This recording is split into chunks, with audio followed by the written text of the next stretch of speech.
Hey Airsofters, today we have more of a modern gun, which is slightly different than what I normally cover, because we normally cover some of the older vintage airsoft guns. This is the PTS and Magpul collaboration, PDR-C. These guns were discontinued quite a bit ago and are still highly sought after. If you'd like one, you can check our site, where they're either in stock, you can buy it there, or you can always put in a request form. Anyway, moving on to the gun. It has a beautiful box. It's honestly probably one of the best boxes for a modern airsoft gun. On par with Murray, it's a nice foam padded inside. The outside graphics are very pretty. It's just an overall good box. Now, the PDR-C is what most consider one of the best bullpup firearms of all time. I'm a little undecided on my personal opinion.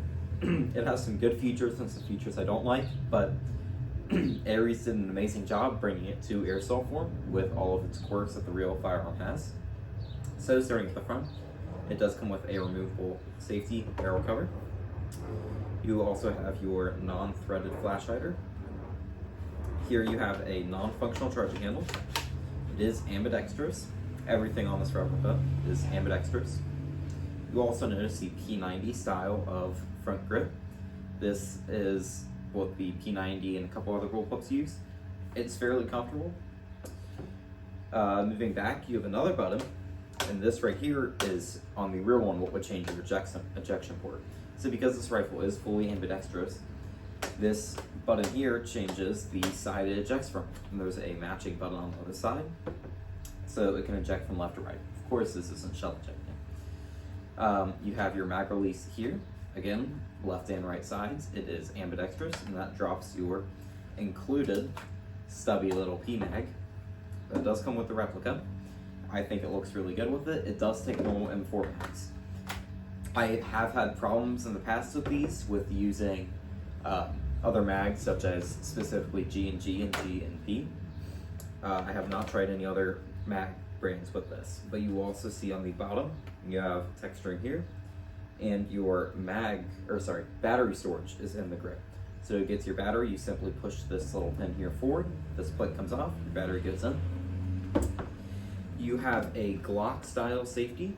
It requires you pulling the bottom of the trigger to activate it. You cannot pull from the top or the middle, you have to pull from the bottom.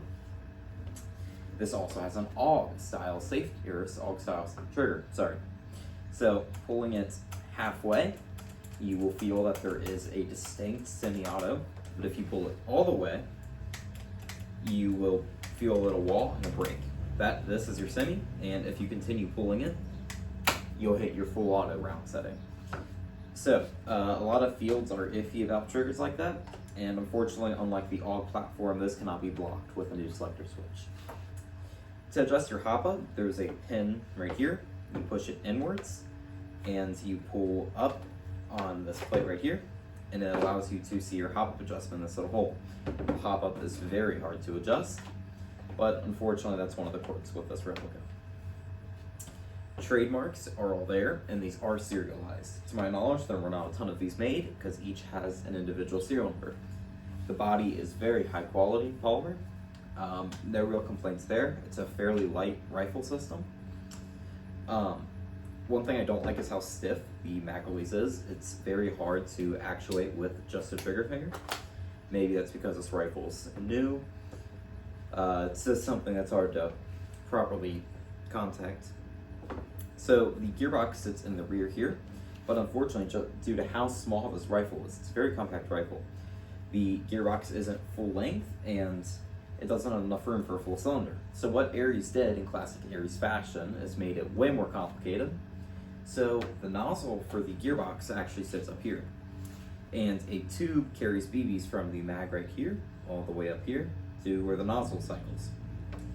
And that does cause issues, such as you get about 15 less BBs per mag, just because when you remove it, all the BBs that are in the tube fall out. There's no catch to keep them in there. And it'll eventually wear down, and it will require opening for you to sand down file the tube, especially if it was a bad casting from the factory. Luckily, this rifle is in amazing condition. It's actually brand new. So, that's really all I have to say about it. Thanks for watching. Toodles.